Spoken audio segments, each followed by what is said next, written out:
English, Tamil और हिंदी। तो माना कि इंग्लिश जो है वो तो है ई, तमिल को दिखा रहे हैं अपन टी से और हिंदी को दिखा रहे हैं अपन एच से। हमेशा इस टाइप के क्वेश्चन को नीचे से पढ़ा जाता है, ध्यान रखना। ऐसे नहीं पढ़ा जाता है कि 900 स्टूडेंट्स नो इंग्लिश, तो इंग्लिश में कहाँ लिखेंगे पर 900? आपको पता है ये सब मिल करके 900 बनाएगा ना। तो हमेशा पहले इंटरसेक्शन का पता लगाया जाता है। तो दे रखा है इसके अंदर क्या कि 150 स्टूडेंट्स ऐसे हैं जो तीनों लैंग्वेज जानते हैं। इन तीनों का जो इंटरसेक्शन है वो तो है बोला बीच वाला पार्ट, 150 वाला पार्ट। तीनों लैंग्वेज का जो इंटरसेक्शन है वो तो है आपका इसमें ये बीच वाला पार्ट, यानी ये है 150। ठीक है, और आ जाओ ऊपर 150 हो गया ये तो। 200 तमिल एंड हिंदी, वो जानते हैं 200 तमिल एंड हिंदी। इधर से आ जाओ, तमिल और हिंदी में ये कितने जानते हैं? 200 जानते हैं तमिल और हिंदी में। ठीक है, तो 200 में से तमिल और हिंदी देखो ये पोर्शन है ना, इस पोर्शन में तो 150 तो हो ही रखा है, तो बच गया 50, ये रह गया बिल्कुल 50। जब भी तो ये दोनों मिलकर 200 जानते हो गए 200। 300 इंग्लिश एंड हिंदी, ये और ये मिलकर जानते हैं 300, यानी ये वाला पोर्शन 300। बोला 150 तो हो रखा है, बोला बच गया 150, तो बोला ये वाला पोर्शन आ गया 150। और आगे चलो, 450 जानते हैं इंग्लिश और तमिल। 450 जानते हैं इंग्लिश और तमिल, यानी ये वाला पोर्शन जानते हैं 450। 450 में से 150 तो लिख चुके हैं अपन, इन ऊपर वाला कितना बच गया? सिर्फ और सिर्फ 300। दोनों को ऐड करके क्या मिलेगा? 450। ठीक है कि यहाँ तक भी दोनों ऐड करके क्या मिलेगा? 450। अब आ जाओ 1200 तमिल, तमिल जानते हैं 1200। इन सब का 1200 होना चाहिए, तो 1200 में कितना हो चुका है? 150 और 50 200 और 300 500, यानी कितना मिल गया? 700। तो ये मिल गया 700। ठीक है, और आगे आ जाओ 900 इंग्लिश। इंग्लिश कंप्लीट है 900, तो 9 में से तो कितना हो गया? 300 150 150, यानी ये भी 300 600, तो ये बच गया आपका इसमें 300। कहाँ दिक्कत आ रही है? जो लिखा है बस इसको लिख रहे हैं, और ये ही देखो इसकी डायग्राम से पता चल जाएगा सब कुछ अपने आप ही। और क्या बच गया? हिंदी वाला कहाँ पे रह गया? हिंदी वाला नहीं लिखे थे क्या? हाँ ये रहा ना 750 हिंदी। हिंदी कंप्लीट बना रहा है 750। इस 750 में से कितना लिख दिया अपन? 350 लिख दिया अपन। इतना क्या है? इधर कितना बच गया? 400। ये बन गया इसके लिए डायग्राम।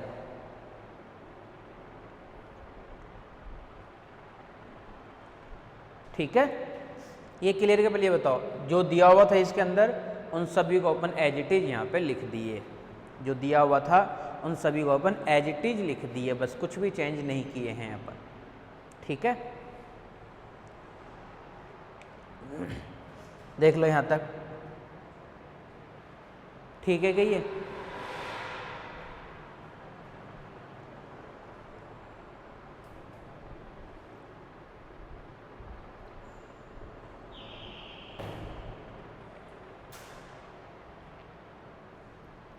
आ जाओ प्रूफ में फर्स्ट पार्ट, केवल हिंदी। ऊपर से हटा देता हूँ, तो ये सबको डायग्राम में अपन बना रखे हैं। अच्छा, इसको चाहो फिर से आप लोग उससे कर सकते हो।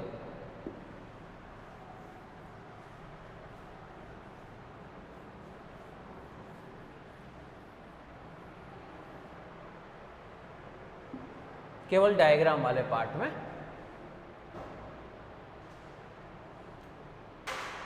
देखो क्या है। केवल डायग्राम वाले पार्ट में केवल हिंदी फर्स्ट वाला, ऐसे कितने स्टूडेंट्स हैं जो केवल हिंदी जानते हो? हिंदी ओनली। तो फर्स्ट का प्रूफ क्या? हिंदी ओनली, केवल हिंदी। कितने हैं डायग्राम से बताओ? हिंदी कहाँ है? बोले यहाँ पे हिंदी, केवल हिंदी, बोलो वो यहाँ पे लिखा 400। तो 400 स्टूडेंट ऐसे हैं जो केवल और केवल हिंदी जानते हैं। सेकंड, कम से कम एक भाषा, एटलीस्ट वन, तो कम से कम एक भाषा इक्वल टू, कम से कम एक भाषा तो जानता ही हो, ठीक है, कम से कम एक भाषा तो जानता ही हो। अब बोले कि इस डायग्राम में एक भाषा कौन, कम से कोई भी भाषा हो उससे कोई फर्क नहीं पड़ता है। मतलब ये भी एक सब्जेक्ट जानता है, ये भी एक सब्जेक्ट जानता है, केवल इंग्लिश जानता ही है, ये केवल तमिल जानता है, मतलब ये तीनों तो जानते ही हैं एक एक भाषा ही। क्वेश्चन क्या है? कम से कम एक जानता हो, चाहे वो 2 जानता हो, चाहे 3 जानता हो, चाहे वो 2 लाख जानता हो, वो तो आएगा ही आएगा। तो कम से कम है एक भाषा, तो कम से कम एक भाषा, बोले ये तो कम से कम एक तो जान ही रहा है, ये बोले ये 2 जान रहा है, ये भी जान रहा है और ये भी जान रहा है, ये भी 2 जान रहा है, ये भी 2 जान रहा है। अब बीच वाला तो बोले तीनों लैंग्वेज जानता है, ये भी जानता है, ये भी जानता है और ये भी जानता है। इसका मतलब क्या हुआ कि कम से कम एक भाषा जानने वाले में सभी को ऐड करेंगे अपन, कम से कम एक भाषा जानने वाले में सभी को ऐड करेंगे, यानी 300 प्लस फिर से 300 प्लस 700, 150 प्लस 150, फिर प्लस 50 और प्लस 400, टोटल आएगा 2050। तो कम से कम एक भाषा जानने वाले कितने हो गए? वो रह गए, उतने स्टूडेंट्स हैं जो कम से कम एक भाषा जानते हैं। इसके सबका क्या मिल गया? एडिशन मिल चुका है। ये ठीक है क्या?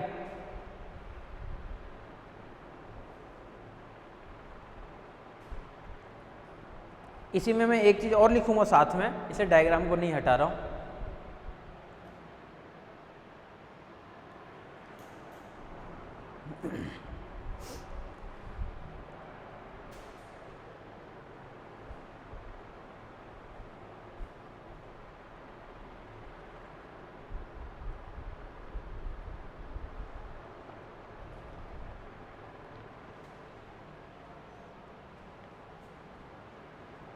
ठीक है क्या? यहाँ तक पहले देख लो, आराम से चेक कर लो। अब कम से कम 2 भाषा, इसी में एक और ऐड करवाऊंगा।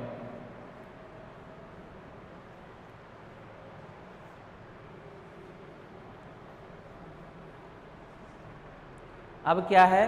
कम से कम 2 भाषा, एटलीस्ट 2 सब्जेक्ट। अब ये तो कई को तो पता चलेगा, वो पहले लिख भी दिए होंगे कि कम से कम 2 भाषा, यानी 2 लैंग्वेज जानता हो कम से कम। और जब 2 लैंग्वेज जानेगा तो उसमें एक का क्या काम है? यानी बोला कि इसका कोई काम नहीं है, इसका कोई काम नहीं है, इसका कोई काम नहीं है। बोला बच्चा कौन सा? बोला ये बच गए 2 वाले और ये 3 वाले, यानी किसका एडिशन आएगा? 300 plus 150 plus 50 plus 150 plus 50 plus 150, ठीक है। टोटल आएगा ये, वो आएगा 650। 650 है क्या आगे? तो विद्यार्थी, स्टूडेंट्स है ये। 650 केजी थोड़ी है, स्टूडेंट्स है ना टोटल ये। आगे इसकी मात्रक भी लिखा करो, 650 स्टूडेंट्स है इतना, ठीक है। अब आ जाओ,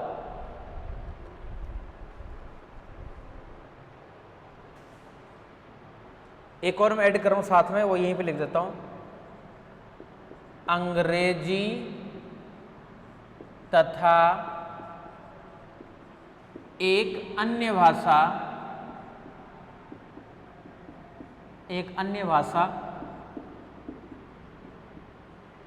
तमिल, एक अन्य जो भाषा है ना वो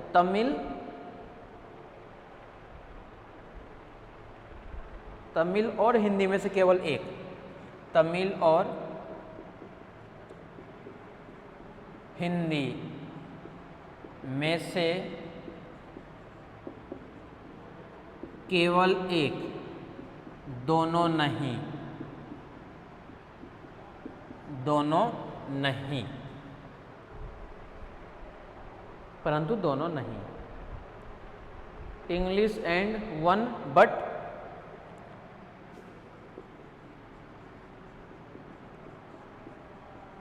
and one but note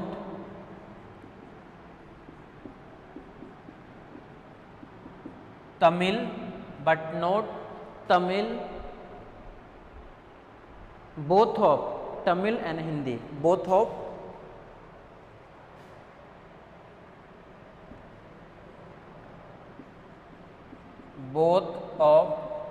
Tamil and Hindi. समझ गए इसका भी मतलब? इंपॉर्टेंट क्वेश्चन है, कई बार पूछ रखा है, ध्यान रखना ये भी इंपॉर्टेंट क्वेश्चन है। ठीक है, अब आ जाओ फिर से डायग्राम में। अंग्रेजी, इंग्लिश तो जानता ही जानता हो, इंग्लिश तो जानता ही जानता हो आपके पास में। तमिल और हिंदी में से एक, परंतु दोनों नहीं। तमिल और हिंदी में से एक, परंतु दोनों नहीं। इंग्लिश तो जानता ही जानता हो, ये 300 इंग्लिश जानने वाले, इस वाले में से। तमिल और हिंदी में से एक, तो तमिल और हिंदी वाले का हटा देंगे तो केवल एक वाले पार्ट को ले लेंगे अपन, तो 300 और 150, तो टोटल क्या आ जाएगा 450। यही तो है और क्या है, 300 प्लस 150 इक्वल टू 450 स्टूडेंट्स। दूसरे का कॉम्बिनेशन लोगे तो भी वाला वही आएगा, 300 और 150, फिर से वही आएगा 450। तो काम कुछ नहीं करना है, सब में एक ही मतलब है, मतलब कि बस सॉल्व करो और साथ में सॉल्व करो। ठीक है,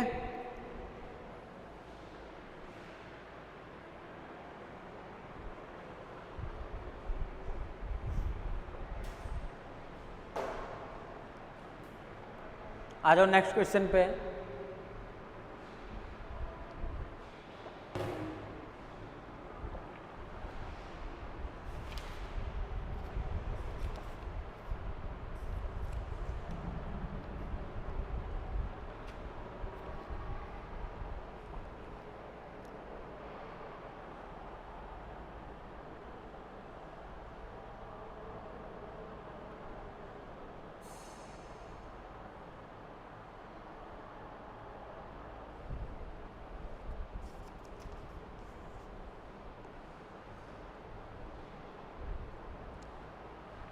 अनसोल्व्ड क्वेश्चन में से और कर लेते हैं एक क्वेश्चन इसी टाइप से।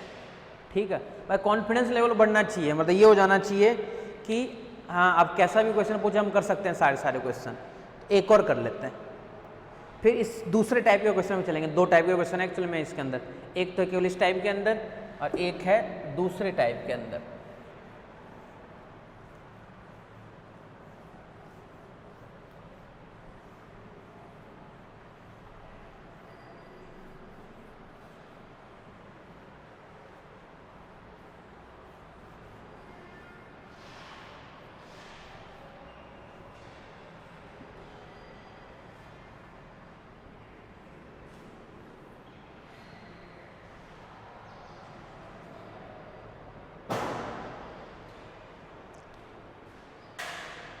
Question.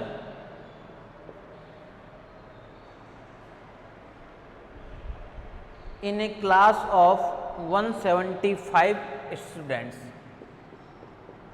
in a class of 175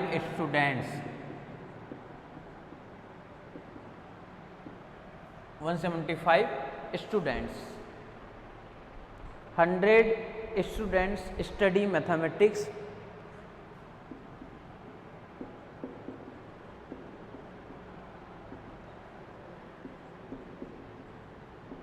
study mathematics,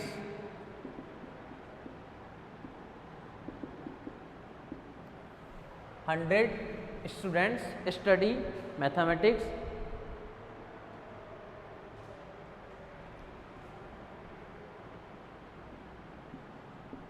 study mathematics 100 student, और क्या है 70 फिजिक्स।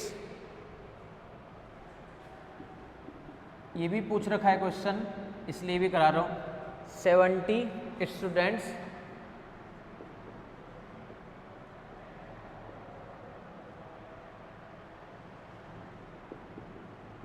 स्टडी फिजिक्स,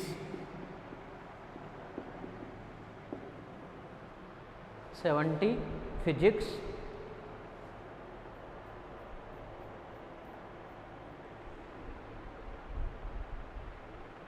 46 केमिस्ट्री, 46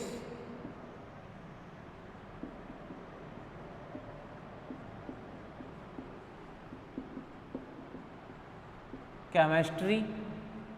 एक कक्षा में एक लिखते चलो आप लोग के साथ में, एक कक्षा में 175 विद्यार्थियों के एक समूह में, एक कक्षा में 175 विद्यार्थियों के एक समूह में यह पाया गया कि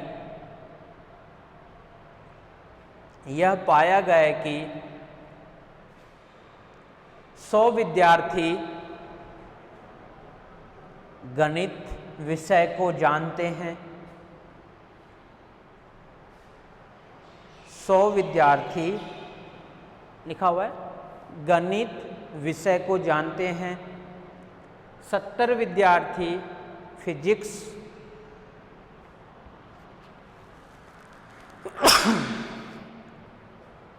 और 46 विद्यार्थी केमिस्ट्री को जानते हैं।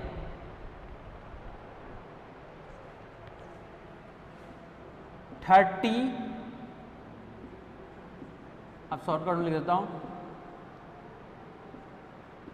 मैथमेटिक्स एंड 30 विद्यार्थी गणित तथा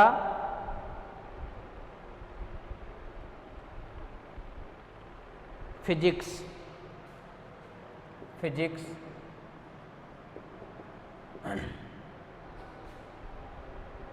28 विद्यार्थी गणित chemistry,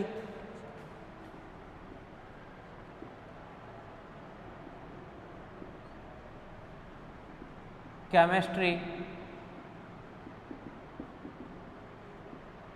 28 maths and chemistry, 23 physics and chemistry,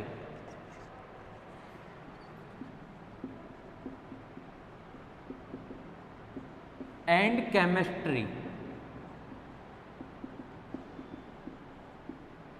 23 physics and chemistry.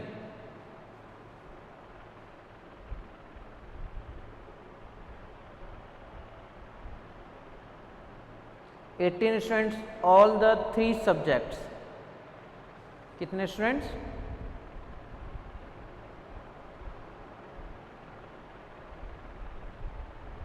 18 students all 3 subject, यानी 18 students all 3 subjects. Then find, तो ज्ञात कीजिए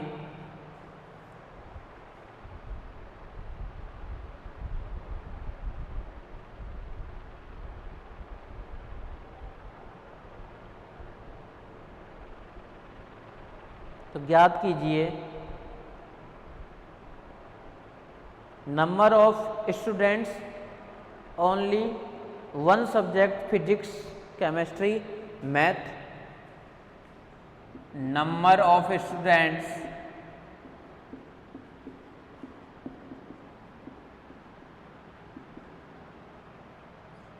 only,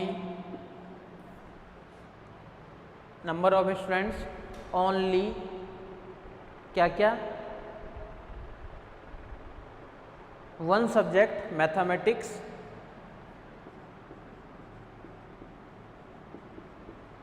one subject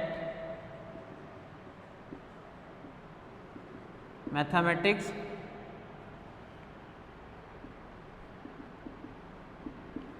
chemistry,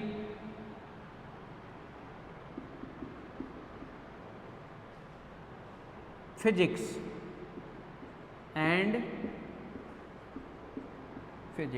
and also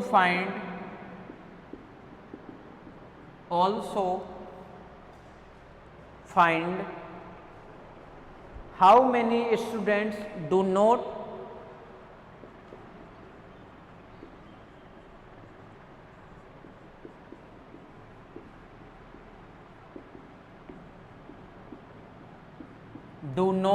how many students do not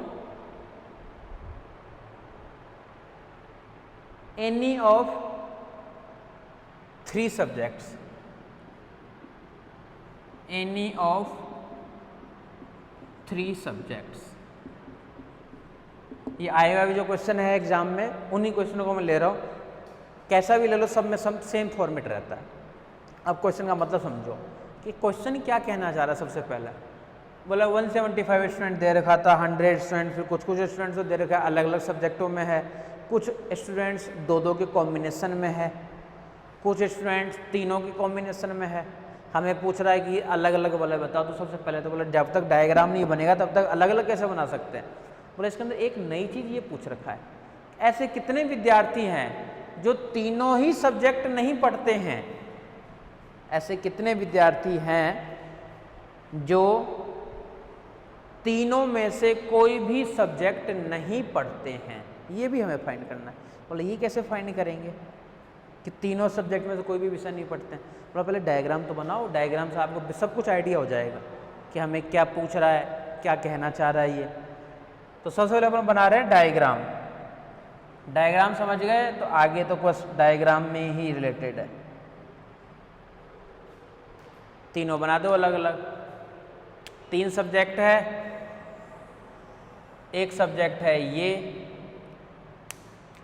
दूसरा सब्जेक्ट है आपके पास में ये, और थर्ड जो सब्जेक्ट है वो है ये। सही तरीके से बनाना आप लोग। क्या क्या है? मैथमेटिक्स, फिजिक्स और केमिस्ट्री। तो एक तो है एम मैथमेटिक्स, फिजिक्स मतलब पी और केमिस्ट्री मतलब सी। ठीक है, नीचे से चलना है, हमेशा ध्यान रखना है आपको, नीचे से ही चलना है और नीचे से ही फिल करना है आपको। क्या दे रखा है? 18 स्टूडेंट्स ऑल थ्री सब्जेक्ट। इन तीनों का कॉम्बिनेशन देखो यहाँ पे जो है वो है 18। 23 physics and chemistry, physics and chemistry 23, 18 तो आ चुका है। 5 28 मैथ्स एंड केमिस्ट्री 28, मैथ्स, अच्छा ये तो यहाँ पे कैसे लिख दिया, सॉरी। 23 फिजिक्स एंड केमिस्ट्री 23, 5 यहाँ पे आएगा। फिर क्या है? 28 मैथ्स एंड केमिस्ट्री 28, 18 तो हो ही रखा है, 10 और बच गया ये।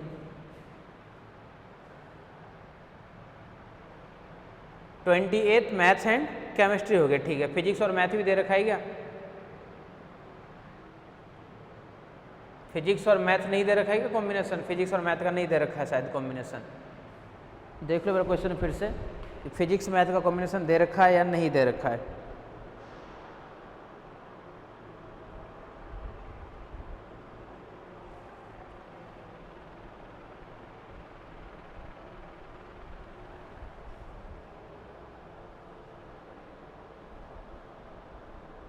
दे रखा है 30 स्टूडेंट्स मैथमेटिक्स एंड फिजिक्स दे रखा है 30 students mathematics and physics 30 students.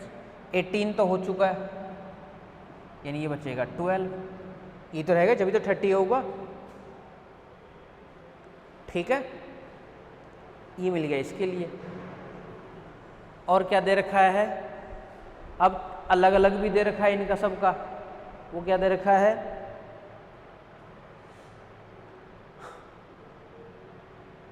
70 पहले देखो 100 स्टूडेंट्स मैथमेटिक्स कितने हो गए 60 40 हो गए, तो ये बच गया 60 मैथमेटिक्स वाले। 46 है केमिस्ट्री में, 46 है।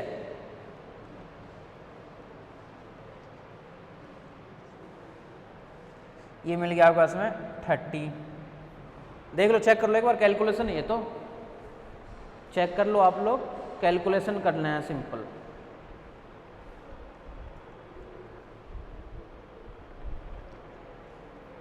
और ये हो गया कितना 35 और ये 23 होगा। सॉरी, सबको अलग अलग दिखा दिया अपन तो, सभी को अपन ने क्या किए अलग अलग दिखा दिए, मैथ्स में दिखा दिए, फिजिक्स में दिखा दिए और साथ में दिखा दिए केमिस्ट्री के लिए। क्लियर है क्या यहाँ तक?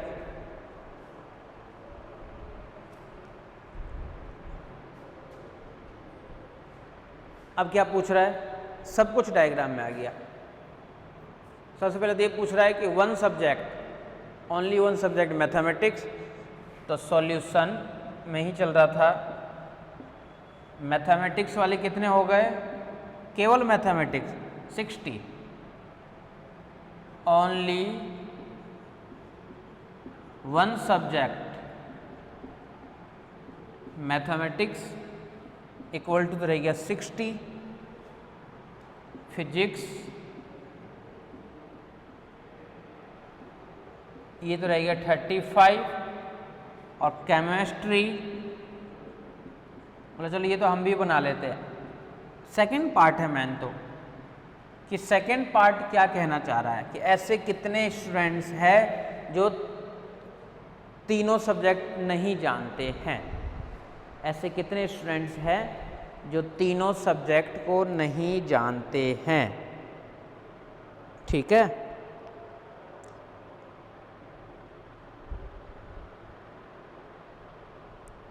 क्या निकालना है,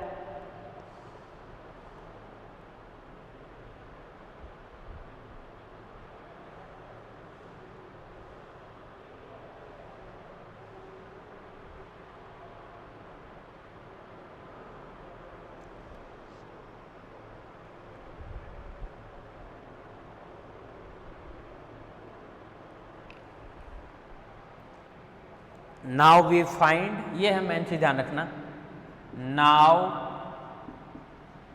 वी फाइंड, तीनों ही नहीं जानते हैं, मैथमेटिक्स फिजिक्स केमिस्ट्री नहीं जानते यानी डैश। टोटल नंबर ये हमें निकालना है, टोटल नंबर स्टूडेंट्स में से माइनस कर दें अपन सिंपल का, M union P union C, तो आ जाएगा क्या, तीनों का इंटरसेक्शन, कोई लेना देना नहीं है। इसका मतलब क्या हुआ कि अगर कोई लेना देना नहीं है तो टोटल देख लो कितने स्टूडेंट्स है, और टोटल तो है 175। बोला इसमें से माइनस कर दो M union P union C. अब बोला कि इसका भी मान नहीं है, तो अब अपने को किसका निकालना पड़ेगा मान, इसका अलग से मान निकालना पड़ेगा।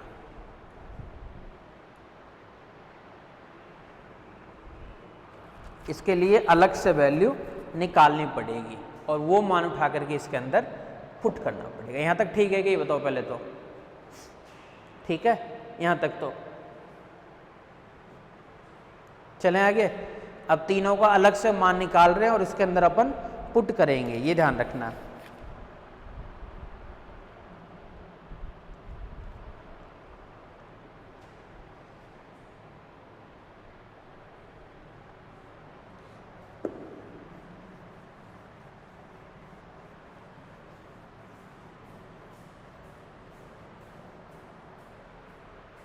तीनों को जैसे ही अलग से मान निकालोगे तो देखो वैल्यू क्या आएगी हमारे पास में, तीनों का जैसे ही मान निकालोगे तो देखो वैल्यू क्या है, वो देखो मैंने तो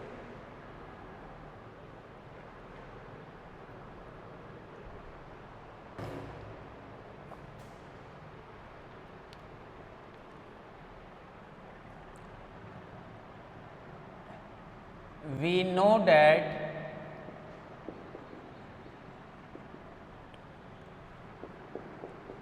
physics math, physics chemistry equal to, पहले तो सबका अलग अलग आएगा,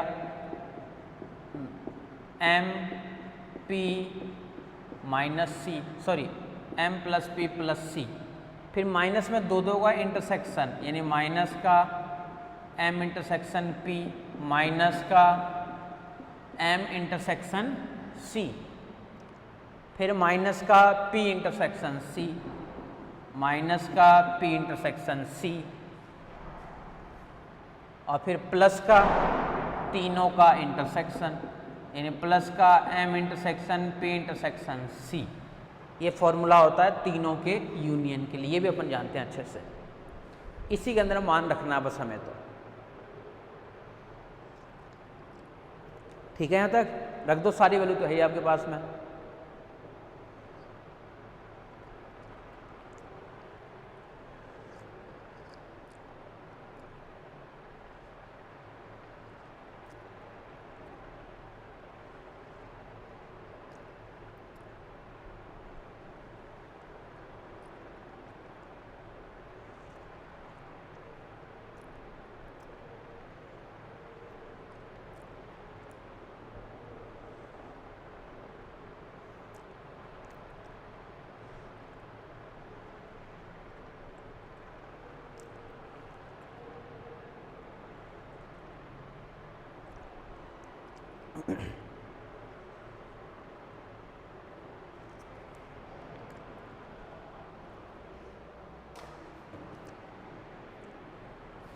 तो M union P union C, mathematics है टोटल 60 प्लस 35 प्लस केमिस्ट्री यानी 23, M और P मैथ और फिजिक्स वो है 12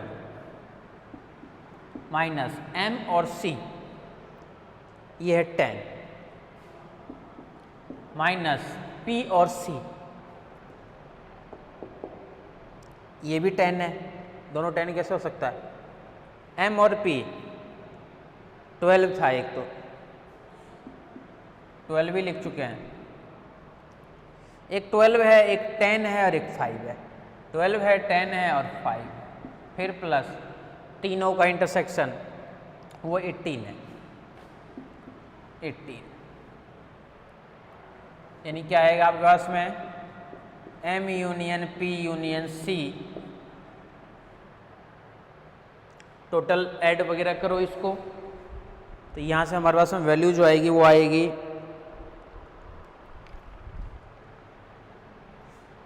163। ये तीनों का यूनियन है। जरूरत क्यों पड़ी? तो जरूरत पड़ी इसके लिए हमें निकालना है जो तीनों ही भाषा नहीं जानते हो, और तीनों भाषा नहीं जानेगा इसमें मतलब क्या होगा कि टोटल नंबर ऑफ स्टूडेंट्स में से अपन माइनस कर दे उन सभी के यूनियन के लिए, तो वैल्यू निकल करके आ जाएगी।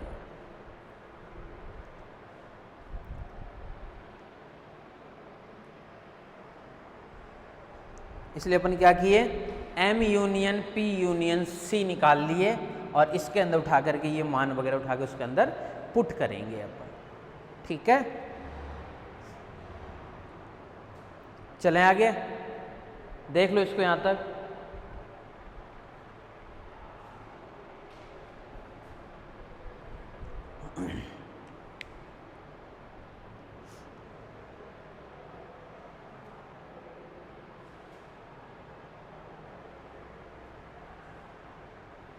देन अतः निकाल लेते हैं, रख देते हैं इसके अंदर वैल्यू। तो देखो वैल्यू क्या आएगी,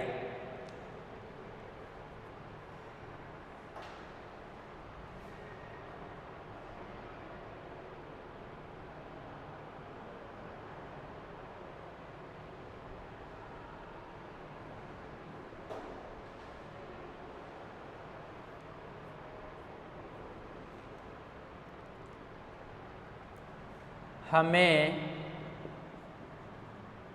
ऐसे विद्यार्थियों की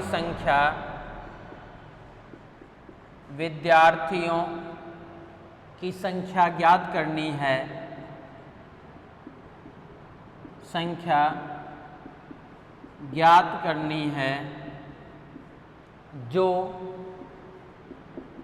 तीनों भाषाओं को नहीं जानते हैं, तीनों भाषाओं को नहीं जानते हैं, तीनों ही भाषाओं को नहीं जानते हैं। अर्थात एम तीनों ही भाषाओं को नहीं जानते हैं। ठीक है, अर्थात एम नहीं जानते हैं, यानी M union P union C का, अच्छा इस वाले में गलत लिख दिया था क्या, इंटरसेक्शन नहीं है, ये हर जगह यूनियन आएगा। तीनों ही लैंग्वेज को नहीं जानते हैं, एंड के साथ में कभी देखे होगा बाहर उसका कॉम्प्लीमेंट हो, ये तथा ये और इसका फिर से पूरक, मतलब संभव ही नहीं ऐसा, तो इसलिए यूनियन है। हाँ, यूनियन का पूरक हो सकता है पूरे यूनिवर्सल सेट में से लेना, टोटल अपने को पता चल जाए, उसमें से अपन यूनियन वाले को सिंपल को माइनस करते हैं। Equal to total number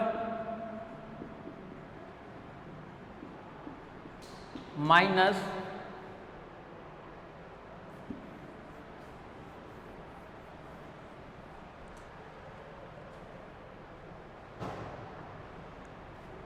M union P union C.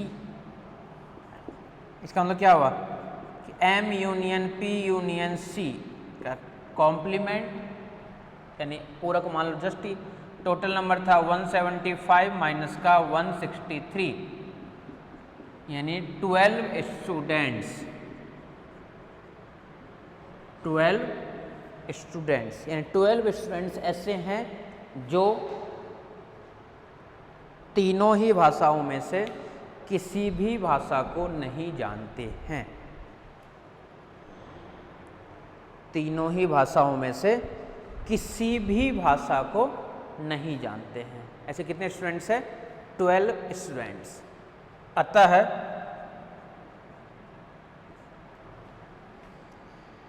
The number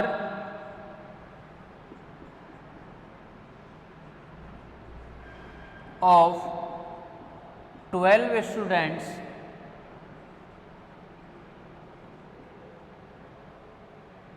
the number of 12 students not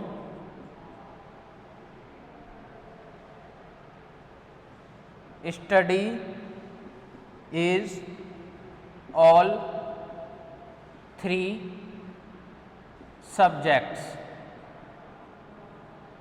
all 3 subjects. क्या क्या है वो ऑल 3 सब्जेक्ट? मैथमेटिक्स,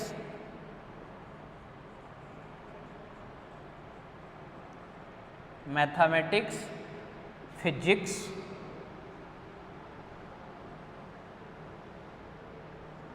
और केमिस्ट्री एंड केमिस्ट्री। ठीक है, क्लियर है यहाँ से? यानी ये थे हमारे पास में प्रिंसिपल ऑफ इंक्लूजन एक्सक्लूजन, योग नियम से रिलेटेड क्वेश्चन। नेक्स्ट क्लास में और अपन इसके 1-2 क्वेश्चन देखेंगे, और इसका एक टाइप और है, उसके सेकेंड टाइप और देखेंगे। फिर यूनिट फर्स्ट जो है हमारे पास में कंप्लीट ही हो जाएगी। ऊपर का पोर्सन, इन ऊपर में जो 2 क्वेश्चन आते हैं ना, फर्स्ट का ए और फर्स्ट का बी, और ऊपर भी आते हैं फर्स्ट का ए फर्स्ट का बी, ये वाला कंप्लीट हो जाएगा। ये भी अपन करेंगे, हालांकि जो चॉइस रहेगा आपका, लेकिन इसको नहीं भी करोगे ना, इसको अच्छे से कर लोगे ना, तो आपको ये करने की जरूरत ही नहीं पड़ेगी। सेकंड चैप्टर जो मैं कराऊंगा, तो ये हमारे पास में किसके लिए? इसके लिए है ये वाली चीज।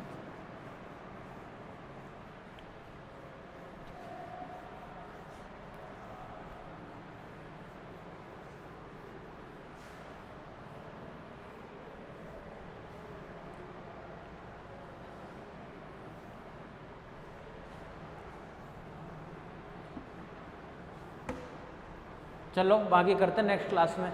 Thank you.